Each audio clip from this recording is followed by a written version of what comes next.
Okay, so this planner is not something I went searching for. I got it near the end of 2024. It was one of many planners I got for 2025, but it's the only one that I use throughout the year. It's about $13 on Amazon, and I have already bought one for 2026. It just showed up in my feed, and I figured I'd take a fly on it because there's lots of features I like. They do offer various sizes and arrangements. This is the letter sized spiral version, and it is the one for me. They have fancier ones, they have book bound ones. I love this guy. The way I'm going to go through this is I'm going to tell you the things that I really love about it. I'm going to tell you the things that I like about it, and then I'm going to tell you the things that I just have figured out how to deal with. And then I'm going to tell you about another planner that I got for 2026 before this one was available, in case I liked it better, but spoiler alert, I like this one better. It's by Inamio, I think, and I just, again, because I didn't go searching for a particular planner company, I'm just like, hey, this is a one-off, but I've heard from people that have used their planners for years, and that makes me a little more willing to give it another go and give you some thoughts on it. So let's open it up. There are 4 big pros for me. It's spiral, so I'm able to leave it flipped open on my desk. It's letter size. I write big, so I like having it full size. Sits along with my spiral notebooks just fine. It's got nice wide columns. So there's a con that'll come along with it, but I do like that these are 2.5 inches wide. I measured this one, and it's enough for me to write a few words. The line height is 1/4 inch. That's good for me as well. But the 4th thing that I like about it is that it's a Monday start everywhere. I know that's not going to be a pro for everybody, but it is for me. So my little calendar's here, my monthly calendar, my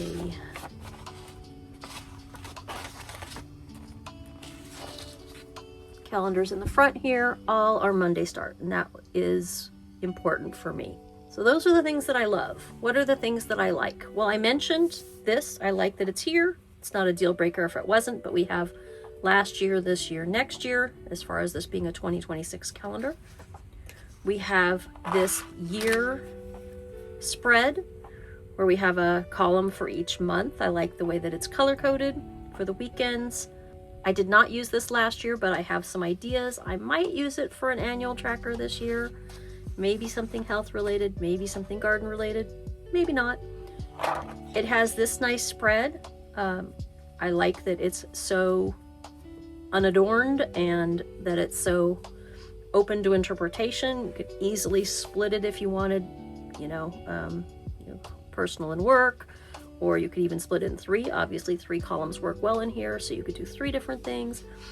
You could do, birthdays, vacations, and maintenance. There's just so many things you could do in here. I really like it. The months, I like that it starts early and goes late. So this is a 2026 planner. You do get December of the previous year, and you do get January of the next year. So there's January 2027 here.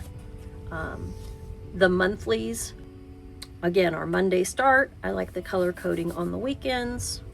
Don't know if I mentioned that. I like this color coding here, and on the weekly page you saw those calendars as well. I like that there's no holidays on the monthly. I like that quite a bit. And I like that all the monthlies are together up front. This is very, Hobonichi-ish. Very much like a giant cousin without dailies, especially with the features, kind of like this kind of thing. That is the monthly stuff. On to the weeklies, the main thing that I use this for. I used it in 2025 in various different ways, but what do I like about the weeklies? I like that they do give you some extra weeks to begin with. As a 2026 calendar, it starts on October 20th of 2025. So there's 1, 2, 3, 4, 5. I counted this earlier and I missed one. 6 weeks before the start of the year. So if you get it, you can try it out and see what works. In Past years, I would have been trying to figure out what works because I was sure I would use it the whole year the same way, but spoiler alert, or if you saw my previous video on the 2025 one, I do different things at different times so that I don't need to practice. But you'll see how I do use those extra weeks sometime, or I have an idea for them. I like that it has the day numbers, day of the year, and so 328 days gone, 37 days left. I love that it has the week number. I do a lot of things in my life in week numbers, so that's very helpful. Once again, I like that it has some color coding for the weekends and the weekdays, but it's not obtrusive. All the color, it's a very calm planner. I find that very important for me. I don't want things yelling at me anymore. The timeline isn't a bad time for me. 7 a.m. to 9 p.m. The numbers are light enough that if I want to write over one, if I'm doing something early and I want to start at 5 a.m., I can. Sometimes I've been known to turn these into quarter hours instead and maybe go all the way down. So again, just a lot of flexibility in this. There are holidays on here, but you can see that they're very small and unobtrusive. So that's, one of the don't like things, but am able to deal with. And the note area at the bottom, I've used it in various different ways. I like that it's there. That is the weeks, things that don't thrill me. I already mentioned the holidays. The other thing is I don't like a stacked Saturday and Sunday. I sometimes need them just as much detail as a weekday, but the way that I've dealt with it, often I don't need all 5 weekdays to have a full calendar or full schedule if I'm using it this week. So for example, a lot of times I'll go out of town or go to Portland or something on Thursday, so I don't need it hour by hour, so I'll just put Saturday onto Thursday or something, or put Sunday onto Thursday if I need it. So I will just swap a day. Or the other thing is there's 6 weeks at the beginning, so even if you were using it January to December, you have 30 extra days that you could use a different day up in this early section. Not a pro or a con. This is it's a cream or an off-white or a buff color, just to kind of give you contrast. Here's my notebook, so you can see this is a yellow tone and this is a true white or a blue tone. I figure I better pop a little bit of this in here. Since I'm doing a pretty thorough review, I might as well show you some pen tests. So you can read those if you'd like, just what I happen to find around. Energel is very similar to Inkjoy. It's a little juicier, I think, than an Inkjoy, but not as juicy as a G2 maybe. And so you can see there's a little bit of ridging. Only on the heaviest parts of the highlighters is it ghosting. But then also, because it's the cream paper, this is a cream colored correction tape from Amazon, and it works pretty well. A white one you can see would be, stand out. So that's the Tombow one. So there you go. So let me share with you the other planner that I got that is similar. It's a weekly appointment book, so it's not designed as a planner. And if I remember right, this company, I think it was called Artfan. I should have looked.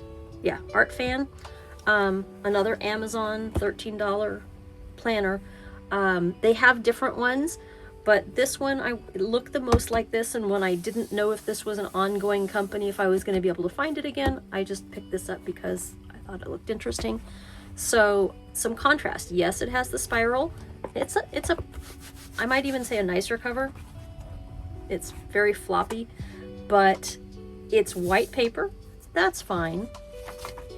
It has a lot of writing everywhere. It's not calm. It's very busy because it's got all the different countries. So it's got holidays everywhere. So it's got this nice spread, but half of them are taken up with stuff you probably don't need. So that is not my favorite part of this. The monthly, you have the day in the days of the year,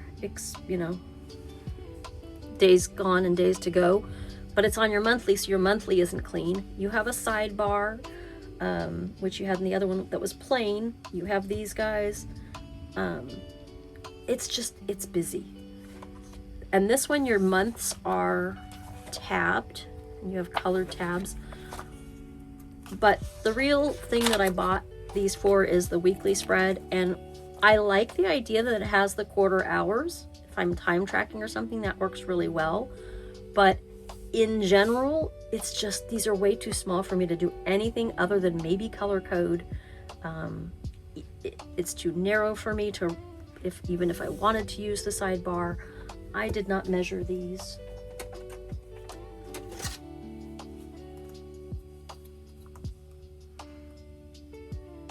Inch and 3/4. So 2.5 inches wide on this guy, 1.75 inches on this. So that's a big difference. And I'm not going to bother the height. It's just small. So I don't know what the other features are. I haven't really looked at it. There's a nice pocket in back. There's a few note pages, but I might use this one for some kind of time tracking or something, but I'm very happy that I found this one again. A couple other random things I just realized I didn't talk about.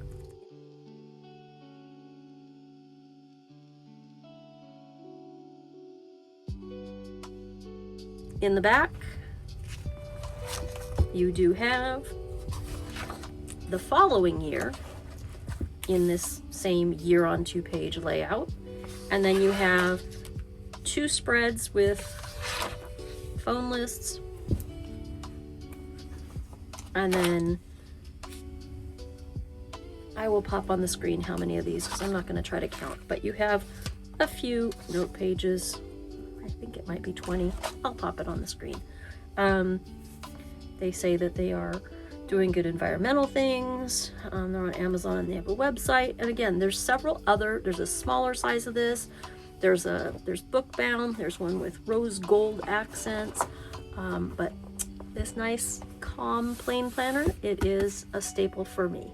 If you look up over here, I'll have some other videos that might be useful if you like this sort of thing. And we'll see you again soon.